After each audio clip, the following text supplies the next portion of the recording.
क्या वजह रही, आप एक मुस्लिम थे, आपने इस्लाम छोड़ दिया। और मुझे यकीन है कि कई सारे लोग जो मेरे व्यूअर्स हैं, उनको भी बहुत से लोगों को नहीं पता होगा आपके बारे में, तो हम डिटेल में जानने की कोशिश करेंगे आपसे। तो सबसे पहला सवाल आपसे यही है कि आप जब तक इस्लाम में थे, आपका बचपन से लेके इस्लाम तक का जो सफ़र है, इस्लामिक स्टडीज़ या कितना आप इस्लाम को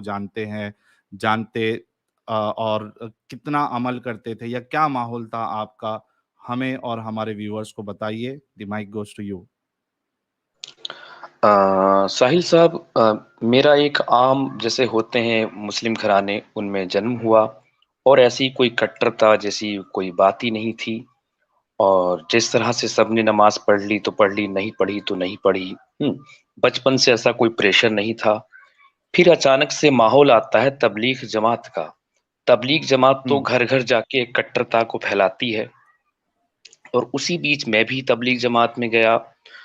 और जब गया तो अब ये देखिए, मेरी कट्टरता का तो ये आलम है कि टीवी एकदम नहीं देखना। टीवी का एंटीना जो लग गया, पहले चलता था छत पे, लग गया तो शैतान का झंडा लग गया। एकदम पूरी तरीके से अल्लाहू अल्लाहू अल्लाहू। हम्म और उस दौरान मैं बाकायदा एक मौलवी बनना चाहता था। और मेरी माँ ओहो! थोड़ी सी कम कट्टर थी। हम्म मैं ज्यादा कट्टर हो चुका था, हालांकि बाद में मेरी वालदा बहुत ज्यादा कट्टर हो गई थी। तो मैं मौलवी बनना चाहता था, लेकिन अम्मी हमारी जो थी तालीम जो देना चाहती थी, वो स्कूल की देना चाहती थी।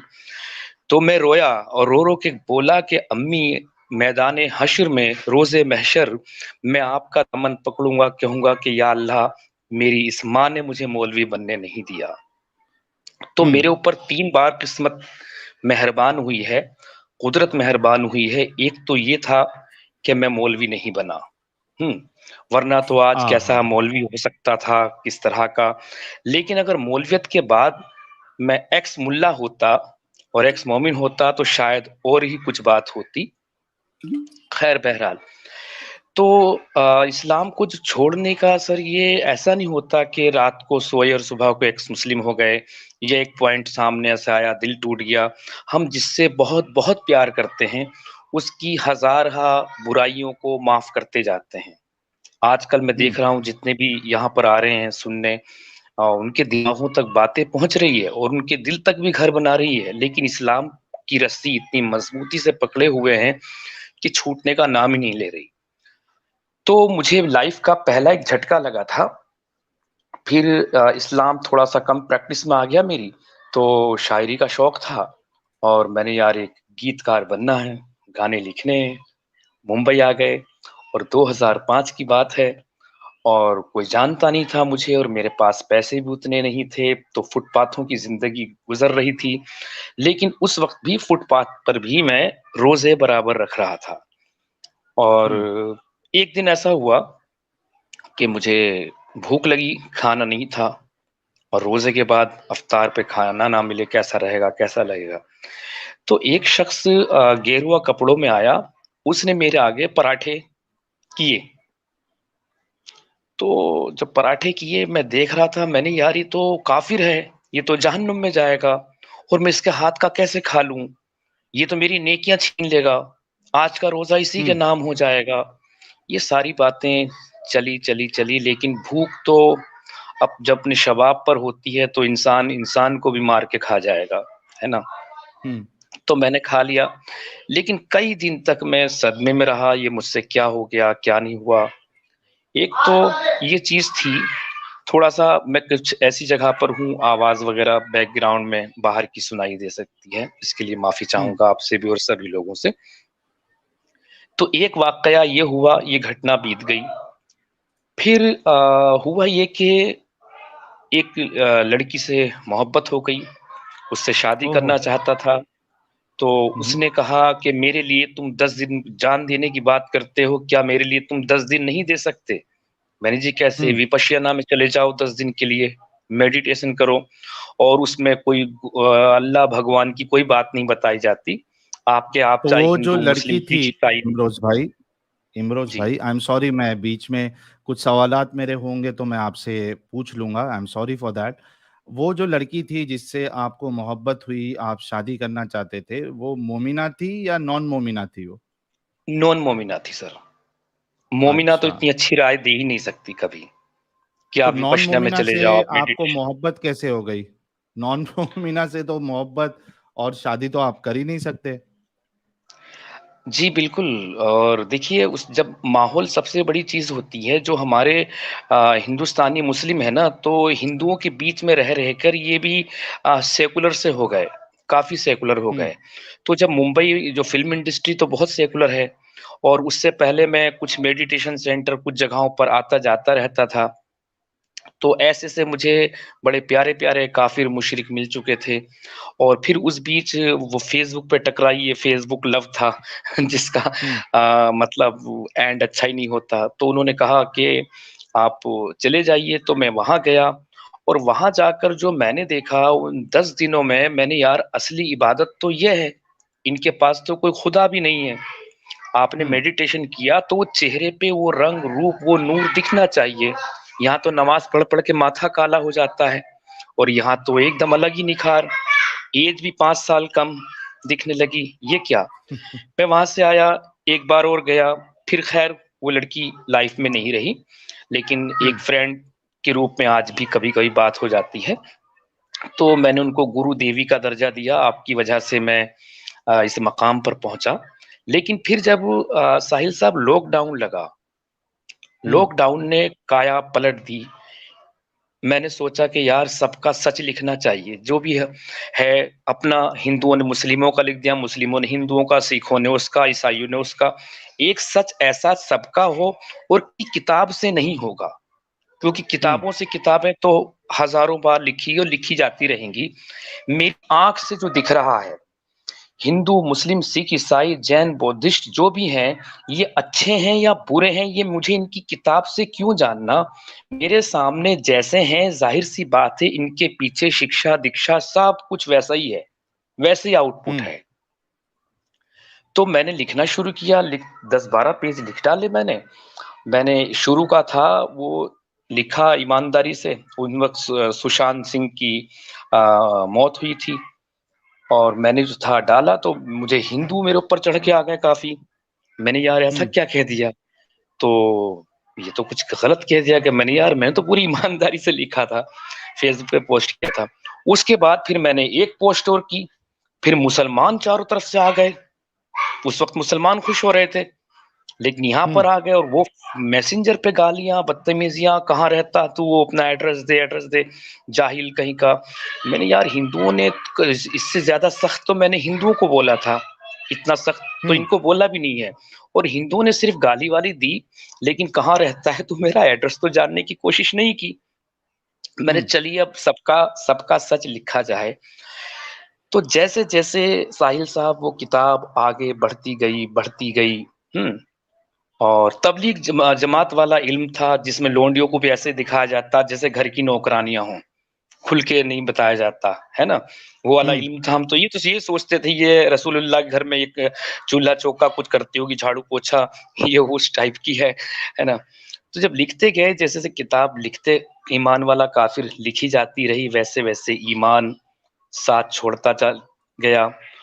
और रातों को उठ-उठ कर रोने लगा, मेरे बाल सफ़ेद होने लगे, मेरे बाल झड़ने लगे, कि मरहूम माँ, जो 2012 में उनका इंतकाल हो गया था, वो मुझे रात को मतलब ख्वाब में भी कि बेटा छोड़ दे, ये क्या करता जा रहा है, जहन्नुम की आग तेरा इंतज़ार कर रही है, जहन्नुम का ईंधन मत बन।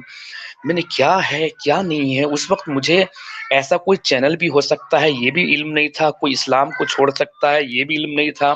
आज तक तो यही सुनते आए थे, उसने कलमा पढ़ लिया, उसने पढ़ लिया, जी वो मोमिन हो गया, वो मोमिना हो गई। तो अचानक से एक मेरे दोस्त से मुझे बहुत मदद मिली, गालिब कमाल या सुल्तान हैरिस, इनमें से हुँ, किसी एक का चैनल मुझे दिया। मैं हुँ, शायद सुल्तान हैरिस भाई का ही था। तो मैंने, अरे ये क्या बात कर रहा है बंदा, इसने इस्लाम छोड़ दिया, एथिस्ट हो गया है। मैंने उनको हुँ, बहुत सुनना शुरू किया। अब जब आप सुनते हैं ना एक को, तो दूसरा खुद दिखा देता है यूट्यूब आपकी चॉइस के हुँ, मुताबिक। तो फिर गालिब कमाल साहब आए, फिर ऐसे ही ज़फ़र हेरेटिक हेरेटिक साहब आए, मैं सुनता रहा और लिखता रहा, उस किताब को लाना है जल्दी। फिर एक दिन मेरी नज़र सचवाला जी के चैनल पर पड़ी। तो हुँ, सच वाला जी को सुनने के बाद हदीसों को तो कह देते हैं ये ज़ईफ़ है, ये कमज़ोर है, ये वैसी है, बाद में 250-300 साल के बाद लिखी गई। चलो हो भी सकता है भई ये गलत हो, ये सही हो, लेकिन कुरान की ज़िम्मेदारी तो अल्लाह ने ली, जिसकी एक आयत नहीं बदल सकती, रहती दुनिया तक रहेगा। तो जब मैंने सच वाला जी को सुना तो तब मोहर लग गई मेरे कुफ़्र पे एकदम कंप्लीटली कि बेटा इमरोज़ आलम तुमने कोई गलती नहीं की इस्लाम को छोड़कर, और ये देर से छोड़ा। चलिए अब इस पर भी मत रोइए, बची हुए जो दिन है ज़िंदगी के उन्हें खूबसूरत बना लो। क्या बात! हुँ, जी, ये एक छोटा-सा जो मैंने कम से कम शब्दों में, लफ्ज़ों में बताया। लेकिन एक चीज़ देखिए, मुझे उस वक़्त ये भी नहीं पता था कि मुर्तद की सज़ा सर-तन से जुदा। पिछले हुँ, दिनों मैंने बहुत सारे चैनल्स में देखा कि लगभग हर फ़िरक़े के कि यार सज़ा क्यों है? तो उन्होंने मुर्तद को कहा गद्दार। हुँ, गद्दार की सज़ा तो मौत होती है। जी, हिंदुस्तान से कोई गद्दारी कर दे तो क्या सज़ा होगी, उससे गद्दारी कर दे, वो रट्टा लगा रखा है, जो डिटेल्स मिल जाती है गूगल से। तो मैंने देखा यार अगर गद्दार की सज़ा मौत है तो ठीक है, एक-एक गद्दार को ढूँढ के बीच चौराहे पे पर फांसी लगवा दो। लेकिन भाई हुँ, ये तो बताओ अगर तुम्हारी ही रोशनी में बात की जाए तुमसे, गद्दार की सज़ा मौत है, तो जो हिंदू मुसलमान बनता है उन्होंने भी राम से गद्दारी की, कृष्णा से, कोई ईसाइयों ने ईसा से गद्दारी की या उन्होंने उससे की, हुँ, बौद्धिस्ट लोगों ने बुद्ध से की, तो वो भी गद्दार हुए। और सारे गद्दारों को पनाह दे रहा है इस्लाम। तो अगर गद्दार की सजा मौत है तो फिर इस गद्दारों के गिरोह का क्या हश्र किया जाए इस्लाम की रोशनी में? हुँ, जवाब सही नहीं बात है। मिलता। और फिर जी ये हुआ साहिल साहब, ये तो चीज़ें हो गई। मैं हमेशा से जज़्बाती ज़्यादा रहा हूँ, और एक चीज़ मैं कह दूँ कि सिर्फ़ मेरी कोई अच्छाई बयान ना करके अगर आपने मेरे चैनल पे कभी नज़र डाली हो, रोशनी डाली हो, तो मुझे मेरी बुराइयाँ भी बताइएगा। और जैसे हुँ, आपने उस दिन हम मिले थे, आपने बताया था तो मैंने उस स्ट्रीम को भी डिलीट किया था, और फिर मैंने उससे अगले दिन बोला कि आज से मेरा लहज़ा काफ़ी नर्म रहेगा और मैं हुँ, कोशिश करूँगा, जितनी नरमी बरत सकता हूँ, उतनी बरतने की कोशिश करूँगा। हुँ, बहुत ज़बरदस्त। तो ये जी। और उसके बाद क्या है कि सर जैसे-जैसे घरवालों को पता चला, कुछ मेरा चैनल तो छोटा-सा था, उन दिनों अपने होम टाउन ही था, तो हुँ, 200-500 सब्सक्राइबर होंगे, तो किसी को कुछ पता नहीं, लेकिन कुछ इंटरव्यू थे, वो बड़े फ़ेमस हो गए हुँ, और किसी भी तरह मोमिनों के हाथ लग गए। तो मेरे हुँ, भाई ने कहा कि यहाँ से पतली गली से निकल जाओ, अगर जीना चाहते हो तो, हुँ, वरना तुम्हारा मर्डर हो जाएगा। मैंने सोचा ओह हो मज़ाक कर हो! रहा होगा। हुँ, फिर मैंने, मेरे एक दोस्त जो सबसे अच्छा, वो भी एथिस्ट है। वो सिर्फ़ जुमे की नमाज़ को कहता है यार क्या करूँ, फैमिली है। ये मुझे ही पसंद नहीं आता, लेकिन जुमे का दिन बड़ा कहर गुज़रता है, ज़बरदस्ती नमाज़ पढ़ने जाता हूँ। हुँ, और वो सिंगर भी है, तो मैंने, यार तुम फिर भजन-वजन गा लिया करो, कुछ गाने रफ़ी साहब के गुनगुना लिया करो नमाज़ पढ़ते हुँ, हुए। तो उसने मुझसे कहा कि यार तुम यहाँ से अब निकल जाओ पतली गली से। मैंने क्यों?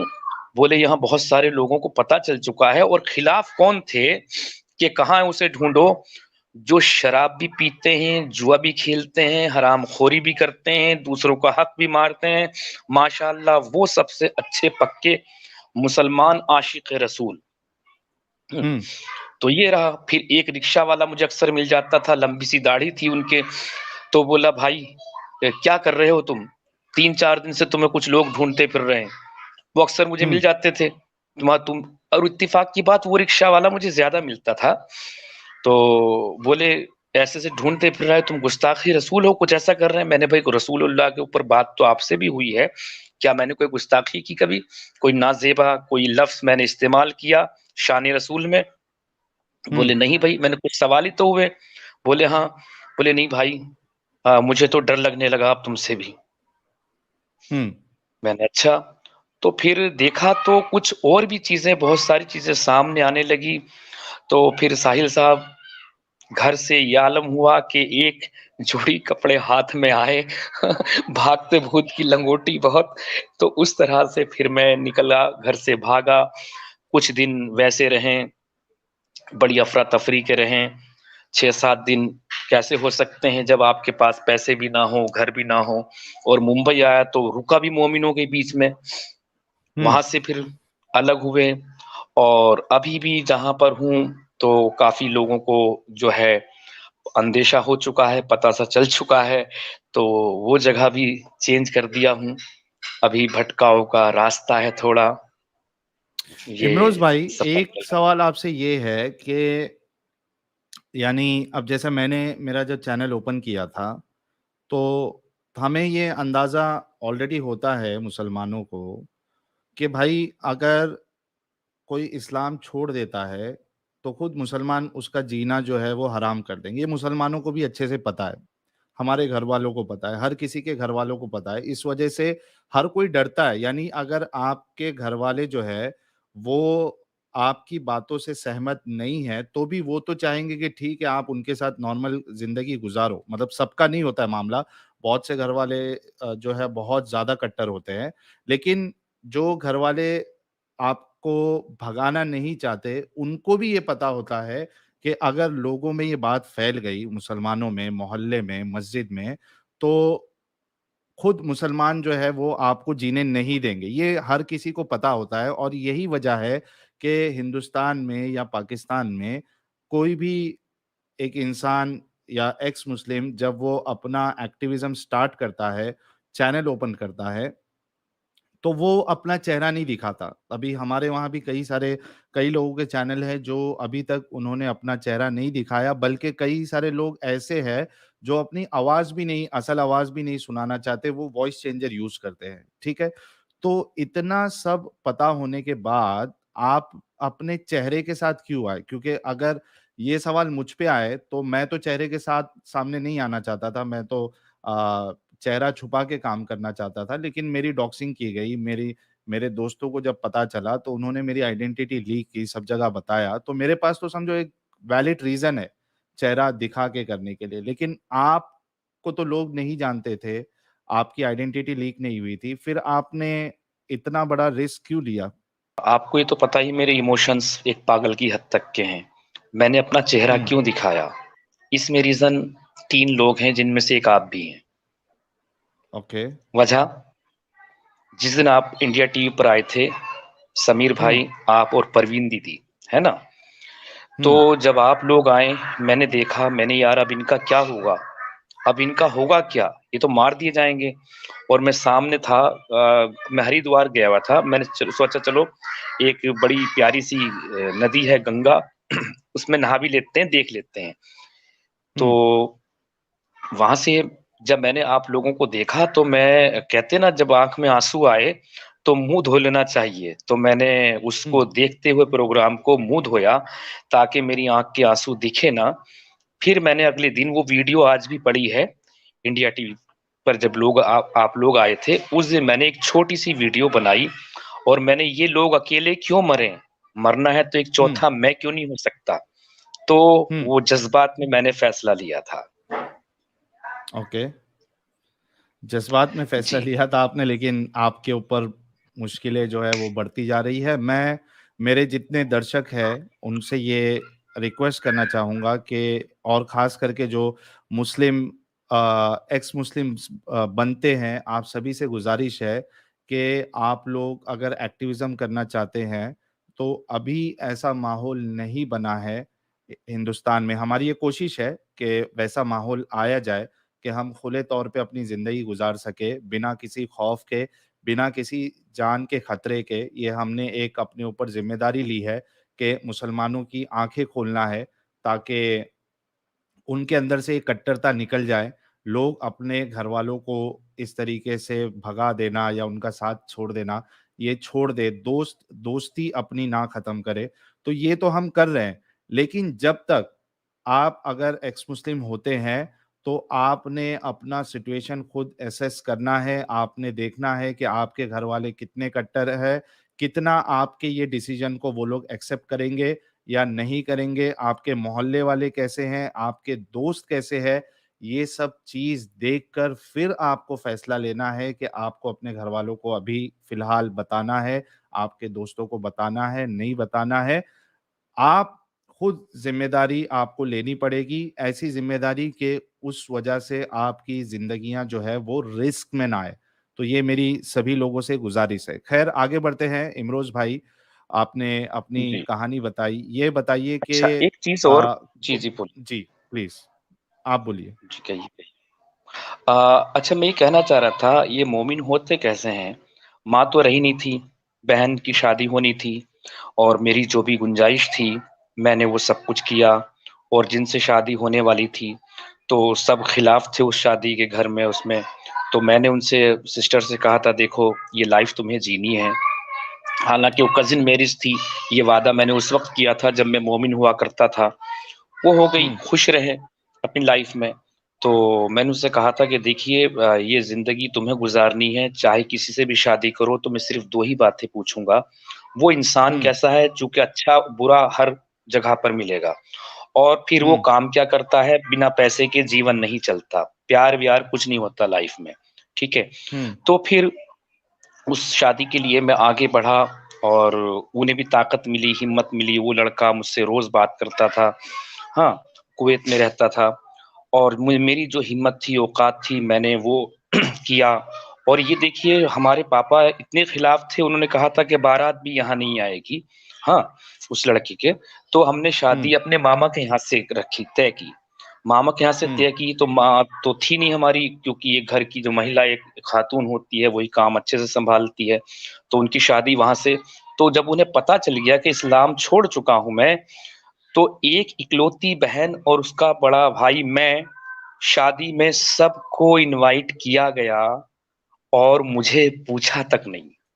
ये हुँ, देखिए, एक सगी बहन है, छोटी बहन है और उसके लिए जो दाम-दहेज़ के लिए जो कर सकता था, वो भी उसने किया, सारी चीज़ें की। वो ₹2 हो उस वक़्त की हैसियत के मुताबिक, चाहे ₹100 हो। हालाँकि मैं आज भी कुछ मेरे पास कुछ मैं साहिब-ए-हैसियत होऊँगा, तो आज भी मैं करूँगा। उन्होंने मुझे छोड़ा है, मैंने उन्हें नहीं छोड़ा। तो देखिए, जिन पापा ने मना किया था ऐसे-ऐसे शादी यहाँ ना हो, तो उनको भी हुँ, इनवाइट किया गया, सिर्फ़ मुझे छोड़कर। तो यार ये हुँ, बातें जो कभी-कभी याद आती है ना, कि यार तुम्हारा बिगाड़ा क्या था हमने? इस्लाम में मेरी गलती क्या? मैं तो पैदा ही तो हुआ था। अगर मैं अपनी हुँ, मर्ज़ी से कबूल करता इस्लाम, तो तब मुझसे सवाल करते क्यों छोड़ा? उस वक़्त भी मेरी हुँ, मर्ज़ी हो सकती थी कि भाई 2 लोग जैसे दोस्ती करते हैं, अच्छे लगते हैं, कल के दिन में अलग हो जाते हैं। है ना? हुँ, तो ये चीज़ें तो एक वो सारी घर वाले ख़त्म हो गए, दूर हो गए, लेकिन मैं एक संदेश ये पहुँचाना चाह रहा हूँ, 2 शख्स आता है चैनल पे साहिल का, सच वाला का, इसका, एडम का, इमरोज़ तुम्हारा सबकी माँ-बहन की गालियाँ देते हैं, ठीक है? हुँ, इनसे मैं कहता हूँ भाई मेरे घर वाले तो आज भी मोमिन हैं और पहले से मुझे देखकर वो और ज़्यादा कट्टर हो गए मोमिन। वो तो बहुत हुँ, कट्टर मोमिन हैं। तुम अगर हमारे घरवालों को, हमारी माँ-बहन को गालियाँ दे रहे हो, तो भाई अपनी माँ-बहन को गालियाँ दे रहे हो भाई। क्या तुम अपनी हुँ, माँ-बहनों के लिए भी ऐसे हो? ये तो सोच लिया करो कभी-कभी। एक शख्स है, मुंबई जुहू गली में रहता है, यूसुफ यलगार नाम है। यार हुँ, उसके मैसेज, उसके कमेंट तो मैं पढ़कर भी नहीं सुना सकता। कि हुँ। साहिल तेरे घर पहुँच गया है, वो तेरे घर पहुँच गया है, वसीम रिज़वी तेरी माँ के कब्र का पता पूछता फिर रहा है। इस घटिया दर्जे पर जबकि मेरी माँ तो तहज्जुद गुज़ार थी यार, अ, क्या किया जाए इनका? मतलब आपको कोई पढ़ेगा, ओह! कोई कहेगा तो यार ये कौन कौन साहिल है? इसकी बहन का इससे चक्कर चल रहा है, ये समीर कौन है? ये सच वाला कौन है? सारे नाम एडम कौन है? ये लिख के कहता है कि वो तुम्हारे घर पहुँच गए हैं, तुम्हारी बहन को उठा लिए। यार इस हाँ, दर्जा पे ये यूसुफ यलगार शायर है। और हाँ, एक वक़्त मुंबई में बहुत अच्छा दोस्त था, बहुत ही अच्छा हाँ। और सबसे अच्छा दोस्त कहूँगा और आज देखिए इतने सारे लोगों को दोस्ती-वोस्ती मेरे सब छूट खिलाफ गई। सब छूट नहीं गई। भाई कितने सारे लोगों को क्योंकि जो तगड़े-तगड़े छटे हुए गुंडे हैं, उन तक को ये हाँ, जहाँ भी मिले इसे मार दो। हाँ। ओह हो हाँ हो जी, हो! लेकिन लेकिन हिम्मत देखिए हम फिर भी इवेंट कर लेते हैं। आपको भी बुला लेते हैं। हुँ, जी, तो ये आलम है यार। बिल्कुल, सही। आपसे सवाल ये है कि कुरान के बारे में आपकी क्या राय है? देखिए साहिल साहब, कुरान के बारे में मेरी ये राय है, दुनिया का सबसे कोई बेवकूफ़ इंसान भी होगा ना, जो लेखक हुँ, का उसके अंदर ले भी नहीं होगा, वो भी इससे अच्छी किताब लिख देगा। क्या बात! हुँ, मतलब कोई, मैं नास्तिक नहीं हूँ, एथिस्ट नहीं हूँ, मैं मानता हूँ कोई सुप्रीमो हो सकता है, वो हो सकता है, वो है, तो उस है को भी मेरा सलाम, और वो नहीं है तो उस नहीं को भी मेरा सलाम। दोनों बातें हुँ, अपनी जगह पर। हुँ, उसके होने से भी कोई फ़र्क नहीं पड़ रहा, ना होने से भी कोई फ़र्क नहीं पड़ रहा, जो मुझे रोटी खिला रहे हैं तो मेरे कर्म खिला रहे हैं, वो आकर नहीं खिला हुँ, रहा। मैं उसे हुँ, मानता हूँ। लेकिन कुरान वाला जो अल्लाह है यार, ऐसा अल्लाह तो छोड़िए, एक इन ना तो रसूल में एक अच्छे इंसान की खूबी, ईश्वर का दूत होना तो बहुत बड़ी बात है, और इस अल्लाह को अगर एक ऐसे इंसान सामने खड़ा किया जाए, तो यार पब्लिक जूते मारे, हुँ। कभी ज़मानत ना हो, कितने भी क्यों ऐसा सबूत, कितनी लगता है भी आपको? रिश्वतें दे दी जाए। यार ऐसी बातें, घटिया बातें, जहाँ महिलाओं को एक दर्जा दिया, मैं उस देश में पैदा हुआ हूँ जहाँ स्त्री की पूजा होती है, देवी माना हुँ, जाता है ना? मैं उस देश में पैदा हुआ हूँ, ऐसे लोगों के बीच में पला-बड़ा हूँ, और वो अल्लाह जो खेती बता रहा है, वो अल्लाह जो मारने का ऑर्डर दे रहा है, हुँ? और जबकि हम हुँ, सब दुनिया में ईश्वर जो है, जितने भी ईश्वरवाद है दुनिया में, जितने भी खुदा हैं, वो सब के सब पुरुष है। और यही हुँ, संस्कृति एक ऐसी है जो स्त्री को भी एक ईश्वर का दर्जा दिया है। और उसकी हुँ, वजह लॉजिक आप ये देखिए, जब 2 लोग एक जगह पर मिलते हैं, प्यार करते हैं, और एक स्त्री के गर्भ में एक बीज रह जाता है, तो उसके अंदर वो बड़ा होता है, फलता-फूलता है। तो ये देखिए, अगर ईश्वर कोई है तो सबसे ज़्यादा तो वो स्त्री के करीब है। 9 महीने हुँ, तक आपके करीब है, स्त्री के करीब है, उसके गर्भ में।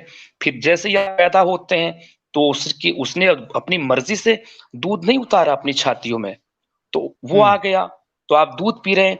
तो सबसे पहले तो कोई ईश्वर तत्व है, तो वो स्त्री के अंदर मौजूद है, और हुँ, स्त्रियों की, महिलाओं की ये खूबी, ये बयान कि आधी अक्ल की है जी, गवाही भी आधी है जी, वो भी आधी है जी, तुम्हारी पैगंबर होने की गवाही दे रही है एक औरत खदीजा, तो वो भी आधी आधी अक्ल की है, तो नबूवत भी आपको आधी मिलनी चाहिए थी। पहले सब हुँ, पूरा-पूरा, फिर बाद में बुरा-बुरा। यार महिलाओं के लिए तो जो आज हम लड़ाई कर रहे हैं ना, अगर देखें तो मर्द तो कहीं के भी हों, थोड़े से होते ही हैं ज़हनी अय्याश, तो हमारे लिए तो बहुत मज़े थे। और ये औरतों की मुस्लिम ख़्वातीन की लड़ाई ये मर्द लड़ रहे हैं, जबकि हुँ। इन्हें रोड पर पहले आना चाहिए, लेकिन ईरान से शुरुआत होती हुई दिख रही है। जी भाई। सही, बिल्कुल सही। अ, आपकी रसूलुल्लाह के बारे में क्या सोच है? यानी क्या समझते हैं आप रसूलुल्लाह के बारे में? यार रसूलुल्लाह के बारे में मैं कैसे एक बात बोलता हूँ, जब ज़रूरत पड़ती है तो मोहम्मद, जब नॉर्मल लाइफ में होते हैं तो मोहम्मद होते हैं। इससे मैं कन्फ्यूज़ भी हूँ, बताऊँगा आपको क्या। जब ज़रूरत पड़ती तो अल्लाह बन बन जाते हैं, जब हुँ, ज़रूरत पड़ती है तो वो जिब्राइल बन जाते हैं, जब कहीं फँसते हैं, अटकते हैं, कुछ वो प्रॉब्लम हो गई तो वो इब्लीस का भी रूप ले लेते हैं। अल्लाह ही मोहम्मद है, मोहम्मद ही अल्लाह है, वही जिब्राइल है, वही इब्लीस है, फिर मोहम्मद ही खुद मोहम्मद है। लेकिन मैं इस बात में कन्फ्यूज़ हूँ कि ये वो जानबूझ के ड्रामा करते थे या वाक़ई कोई पागल इंसान थे। हुँ। अपरिचित फ़िल्म देख लीजिएगा, अपरिचित में साफ मोहम्मद साहब का कैरेक्टर है वो। अच्छा। इसमें मैं कन्फ्यूज़ हूँ। जी, जी, एक इंसान के अंदर कैसे अलग-अलग पर्सनैलिटी हो सकती है। साउथ की हुँ, बहुत फ़ेमस फ़िल्म है, वो मोहम्मद साहब के बारे में जानने के लिए काफ़ी है वो एक फ़िल्म। साहिल साहब, जिस तरह की मैं स्टोरीज़, मैं भले शायरी वग़ैरह की, कुछ वक़्त तक मैंने सोचा कि गाने लिखूँ, लेकिन मैं सोचा हुँ, जैसे बॉलीवुड की जो शायरी हो चुकी है, मोड़ ले चुकी है, मैं हुँ, ऐसे तो कलम को अपने बर्बाद नहीं कर सकता। फिर सोचा कुछ कहानियाँ लिखें, तो कहानियों में भी मैंने ज़माने की समाज की प्रॉब्लम्स, उनके ऊपर स्टोरी लिखनी शुरू की थी। तो उन स्टोरी को नकार दिया गया, बोले भाई काम कौन करेगा, इसमें तो लोग पिटेंगे छीटेंगे भी एक्टर, भागो यहाँ से। तो एक जो बुराई के लिए काम करने के लिए मैं एक वो ढूंढ रहा था, मुझे एक ऐसा स्पेस मिले कि जहां मैं काम कर सकूं। जब मुझे एक्स मुस्लिम चैनल दिखाई दिए, तो पहले तो मेरा ये सपना था कि मैं बॉलीवुड का एक ऐसा इंसान बनूं, 2-4 लोगों के प्यार से मेरा दिल नहीं भरेगा, पूरा समाज मुझे प्यार करे, खूब मोहब्बत मिले, ये एम था। लेकिन फिर जब यहाँ आए ये चैनल पर, तो अब वो सपना तो लगभग खत्म सा ही हो गया। मैं किसी का नाम क्या लूं, जानते तो बड़े बड़े स्टार हैं, उस दिन 2-3 और थे ना जब आप आए थे, वो इसीलिए नहीं आ जी। पाए कि यार ये तो कंट्रोवर्शियल इंसान हो गया है। तो यहाँ बहुत बड़ी सेकुलर गैंग और डरपोक गैंग है। तो वो सपना तो मेरा छीन ही लिया इस्लाम ने, घर परिवार छीना, सब कुछ छीना।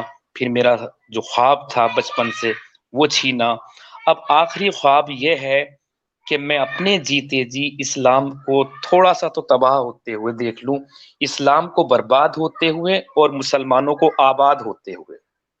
हम्म। जी, ये मेरा आखिरी एक ख्वाब है। क्या बात, क्या बात। मुसलमानों को आबाद होते हुए देखना चाहते, इस्लाम को बर्बाद होते हुए देखना चाहते, क्योंकि जी भाई। चूंकि हम इसमें से निकले हैं, हमें ये बात बिल्कुल अच्छे से पता है कि मुसलमान जो है वो इसके फर्स्ट विक्टिम है। इस्लाम के फर्स्ट विक्टिम खुद मुसलमान हैं, इस बात में कोई शक नहीं है। ये जो पागलपन का दौरा मुसलमानों में पड़ता है, ये जो आतंकवादी सोच इनके अंदर पैदा हो जाती है, ये जो आपा खो देते हैं, ये जो इनके अंदर इतनी नफरतें भर जाती है मुसलमानों के अंदर, ये इसकी वजह इस्लाम है। इस्लाम के वजह से इनके अंदर ये बीमारी पाई जाती है, इनकी सोचने की, समझने की कुव्वत खत्म हो जाती है। ये उतना ही जी। सोचते हैं जितना कि इस्लाम बताया है, बस अच्छा, उसके इसमें भी आगे देखिए। इनकी सोच काम ही नहीं करती है। जी, साहिल भाई ये देखिए, एक फ़र्क देखिए, कितना हसीन फ़र्क है जो अपनी खुली आँखों से नज़र आ रहा है। उससे पहले मैं एक बात कह दूँ, इस्लाम में एक पॉइंट मेरी लाइफ़ में सबसे ज़्यादा रहा इस्लाम को छोड़ने का, जब हुँ, हमारा ये दा जब मैं सॉरी, 1 मिनट खाँसी आ रही है। जी। जब मैं मोमिन हुआ करता था, हमारा ही मज़हब अव्वल, हमारा ही अफ़ज़ल, हम ही जन्नत के ठेकेदार, बाकी सब बेकार, तुम काफ़िर, तुम मुशरिक, तुम जहन्नुम में जाओगे, हम ही अव्वल अफ़ज़ल हैं हर तरह से। फिर मैं हुँ, देखा कि यार हम कहाँ हैं इस दुनिया में अव्वल, कहाँ हैं हम अफ़ज़ल, हर जगह मर रहे हैं, हम ही मर रहे हैं, हर जगह कट रहे हैं, हर जगह रुसवा हो रहे हैं, रोज़ मुर्गियों के बच्चों की तरह पैदा हो रहे हैं और मुर्गियों की तरह ही कट रहे हैं। हुँ? तो जब यहाँ से हुँ, दिमाग खराब होना शुरू हुआ कि यार अगर इतने अव्वल अफ़ज़ल हैं हम, तो कुछ दिखना तो चाहिए। क्या है हमारी बेहतरी इस दुनिया की? हुँ, हमारा योगदान 1% भी नहीं। अगर तेल ना निकले होते, ना ये तेल के फ्यूल के डॉलर ना मिले होते, तो अरब भीख माँगने के भी काबिल ना रहता, इंसान ही इंसान को खा गए होते मार के, उस दर्जे पे हुँ। पहुँच गए होते। तो सबसे बड़ा एक पॉइंट ये रहा मेरे इसमें। जी, मैं क्या बात जी, कह रहा बहुत था अभी, ज़बरदस्त। जो जो मैं क हाँ, मैं वो बात ही कहना चाह रहा था। देखिए, फ़र्क देखिए, मुसलमानों से मुझे बहुत प्यार है, और देखिए हम भले हमें छोड़ दिया, हमने तो नहीं छोड़ा, कोई हमारे सामने हमारे घर वालों को मारने काटने लगे, चाहे वो कोई भी हो, हम उसे बख्शेंगे क्या? बिल्कुल नहीं हुँ, बख्शेंगे, है ना? जैसे भी हमारे घर वाले हैं। तो अब ये देखिए कि जब ये, और देखिए मज़े की बात, ऐसा नहीं कुछ ना दिया हो। हमारे देश में को रफ़ी साहब मुसलमानों ने दिए, सलमान खान, शाहरुख खान, आमिर खान, नसरुद्दीन शाह मुसलमानों ने दिए, और एपीजे कलाम मुसलमानों ने दिए। और दोगलापन देखिए, शाहरुख खान हो, सलमान खान हो, नसरुद्दीन शाह हो, ये जितने भी लोग हैं, इनको हीरो बनाने वाले, इस पर मुझे बहुत गुस्सा आता है। इनको हीरो बनाने वाले हिंदू हैं। ये हुँ, हीरो हिंदुओं के हैं, लेकिन हीरो बनना चाहते हैं ये मोमिनों के। ये कमाल हुँ। है, ये दोगलापन। हुँ, अच्छा, लेकिन तो इसमें मैं एक चीज़ क्लियर करना चाहूँगा, आई एम सॉरी इमरोज़ भाई, कि देखिए आप इनको मुसलमानों की फ़हरिस्त में तो जोड़ रहे हैं, अपना सलमान खान को, शाहरुख खान को और इरफ़ान खान या फिर एपीजे अब्दुल कलाम साहब है। इनको आप मुसलमानों की फेहरिस्त में तो जोड़ना आप चाह रहे हैं, लेकिन खुद जो मुसलमान है वो इनको मुसलमान नहीं समझते। मैं जब खुद मुस्लिम था, मैं इनको मुसलमान समझता ही नहीं था। शाहरुख, सलमान, इनको तो कभी मैंने मुसलमान समझा ही नहीं। ये मेरे लिए बस एक एक्टर थे, इनका इस्लाम से कोई लेना देना नहीं है। क्योंकि आप देखिए कि इस्लाम की जो बेसिक यानी इस्लाम का जो बेसिक कॉन्सेप्ट है कि भाई अल्लाह आपके हर गुनाह माफ कर सकता है, लेकिन शिर्क को कभी माफ माफ नहीं करेगा। अल्लाह के साथ आप किसी की इबादत करते हो, अल्लाह इसको कभी माफ नहीं करेगा। तो आप इनकी जिंदगियां देखें, ये इनके घर में खुद मंदिरें बनी हुई है, ये गणपति की पूजा करते हैं, आरती उतारते हैं और उसको पूरा फेस्टिवल मनाते हैं, दिवाली मनाते हैं। तो मैं जब मुसलमान था, मैंने कभी इनको मुसलमान समझा ही नहीं।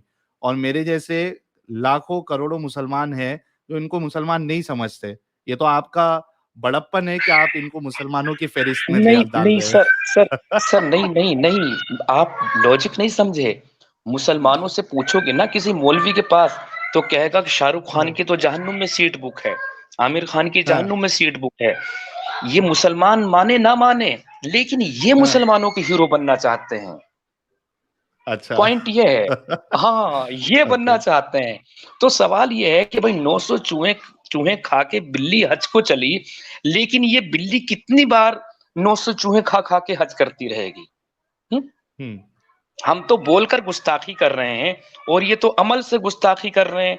नाचना हराम, गाना हराम, शायरी हराम, कहानी हराम, तस्वीर हराम, कैमरे को म्यूज़िक तो मेरे हराम, ख्याल से म्यूजिक हराम, और कैमरे को तो टीवी हाथ हराम। से हाथ से छूकर कैमरा कैमरा तो ऐसी चीज होनी चाहिए, अगर आपने हाथ से कैमरे को गलती से छू लिया तो जाओ गुस्ल करो, आप नापाक हो गए। हुँ, हम्म? सारी जिस्म कैद, सही। इतना सारा सब कुछ करने के बाद फिर शाहरुख खान साहब, सलमान खान साहब का एक मैंने देखा, इस्लाम बहुत पीसफुल मजहब है, ये हुँ, कहते हुए, जबकि इनके फादर तो ओह हो हो! एथिस्ट है। हुँ, ये रिकॉर्डेड है सलमान साहब की बात, बहुत पीसफुल है। तो भाई पीसफुल नहीं है, पीस पीस करने वाला है। ये जानना पड़ेगा, स्पेलिंग का फर्क समझ लो। हुँ, सही, जी। बहुत ज़बरदस्त। जी, आखिरी सवाल आपसे ये है कि आप मुसलमानों को क्या नसीहत करना चाहेंगे कि यानी क्या ऐसी आपकी नसीहत होगी कि जो मुसलमान हैं, वो इस बारे में गौर-व-फ़िक्र करें इस्लाम को लेकर कि क्या ये सही मज़हब है या नहीं है? क्या एडवाइस रहेगी आपकी? देखिए सर, सही और गलत का फैसला तब भी किया जा सकता था कि कुछ खूबियां तो मिलती ना, कुछ खूबी के हुँ, नाम पे मिला ही नहीं। जैसे मैं मोहम्मद साहब के लिए एक बात कहता हूँ, मोहम्मद साहब मेरे पैगंबर तो नहीं बन पाए, लेकिन मेरे गुरु जरूर हैं। गुरु हुँ, इसलिए मानता हूँ कि एक अंगूठा छाप इंसान कितना बड़ा लीडर था, कितनी बड़ी लीडरशिप थी, अपनी बुराइयों को भी अच्छाइयां साबित कर गया, अपनी नाजायज हुँ, कामों को भी जायज साबित कर गया। और हम कितने कमजोर, कितने लाचार हैं कि अच्छे को भी अच्छा साबित नहीं कर पा रहे हैं। हुँ, हम सफेद को सफेद, काले को काला साबित नहीं कर पा रहे। तो मुसलमानों के हुँ, लिए कहूंगा कि भैया अगर आपका दिल करता है नमाज पढ़ने को तो पढ़ते रहिए, कुछ भी करते रहिए, बस इस कट्टरता से बाहर आ जाइए। ये काफिर मुशरिक जहन्नुम में जाएंगे, ये जाएंगे, ये कोई हक नहीं रखता। अगर अल्लाह वाकई में काफिरों से, मुशरिकों से नफरत करता, तो काफिरों के, मुशरिकों के बच्चे ही पैदा होने बंद हो जाते, ताम झाम इनका सब खत्म हो जाता। अब आप हुँ, इतनी सा जान लीजिए, जब जब फिर वही बात एक रिपीट कर रहा हूं, जब जब आप इस्लाम से दूर होते हैं, तो आप हुँ, दिलीप कुमार, मोहम्मद रफी, शाहरुख, सलमान, आमिर और ये अपना एपीजे कलाम, ये सब हो जाते हैं। और जब इस्लाम के आप करीब होते हैं, जाते हैं, तो आप Hafiz Saeed, Ajmal Kasab, Mullah Mohammad Omar, Osama bin Laden, ये सब हो जाते हैं। तो आपको हुँ, क्या बनना है? ये वाला बनना है जिसकी दुनिया में बहुत इज्जत हो, बहुत मोहब्बत हो, या ये वाला बनना है जिसको जिसके ऊपर कितने नाहक मासूमों का कत्ल हो? क्या बनना है, ये चूज बहुत करना ज़बरदस्त। आपको का काम है। और कट्टरता छोड़ दो यार, और तो कुछ भी नहीं चाहिए तुमसे। हुँ, तरक्की की राह पकड़ो।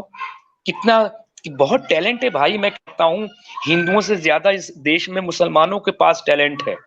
इतने सारे हिंदू करोड़ों, उनमें से एपीजे कलाम निकल कर आते हैं तो इनमें से आते हैं, रफी साहब जैसे सिंगर इनमें से आते हैं, दिलीप कुमार जैसे एक्टर इनमें से आते हैं। तो कितना टैलेंट है, ये जाया हो रहा है सिर्फ और सिर्फ इस्लाम की वजह से। अगर मोमिन समझ जिस दिन संभल गए, अगर ऐसा दिन आया तो उस दिन भारत अमेरिका बन जाएगा। ओहो हो। जी भाई, मुझे ये कहना था। बहुत अच्छी सलाह आपने दी है। और 1750 लोग देख रहे हैं, आई एम श्योर उसमें कई सारे मोमिन भाई और हमारी मोमिनाएं भी होंगी जो सुन रही होंगी। बहुत ज़बरदस्त एक जो फिक्रा है वो इमरोज भाई ने ये दिया है कि आपको क्या बनना है। उसामा बिन लादेन, अजमल कसाब जैसा इंसान मुसलमान बनना है, या इस्लाम को फॉलो करके, या इस्लाम से दूरी इख्तियार करके जो बाकी बड़े हस्तियां हैं उनके जैसा बनना है। ये आपको फैसला लेना पड़ेगा, सोच और फिक्र, इसमें गौर व फिक्र आपको करना पड़ेगा, ताकि आपका भी भला हो, मोहल्ले का भला हो, और जिस सिटी में आप रहते हैं उसका भला हो, स्टेट का, कंट्री का, और पूरी दुनिया का भला हो, लोग सुकून से रह सके। क्योंकि जहाँ जहाँ इस्लाम है और कट्टरता यानी एक्चुअल इस्लाम जहाँ जहाँ है, वहाँ वहाँ सिर्फ और सिर्फ खून और परेशानियाँ और भूख और प्यास, इसमें मुसलमान मुब्तला है। जो जो कंट्री जो इस्लामिक भी कही जाती थी, जो इस्लाम से आज दूर होते जा रहे हैं, ये सब के सब जो है वो डेवलप हो रहे हैं, काफ़ी डेवलपिंग डेवलप नेशन है। जैसे आप देख लीजिए, दुबई को आप देख लीजिए, इस्लाम से दूरी और तरक्की है उनकी देख लीजिए। सऊदी को आप देख लीजिए, इस्लाम से दूरी उनके अंदर भी आते जा रही है। एक-एक चीज़ें वो ख़त्म करते जा रहे हैं इस्लाम की। और उनका जो भविष्य है, फ्यूचर है, वो आई एम श्योर बहुत उज्ज्वल होगा अगर वो इसको कंटिन्यू करते हैं और पूरी तरीके से इस्लाम को ख़त्म कर देते हैं। तो इमरोज़ भाई, बहुत-बहुत शुक्रिया, आपने अपना वक़्त दिया और आप आए और आपने अपनी बातें रखी।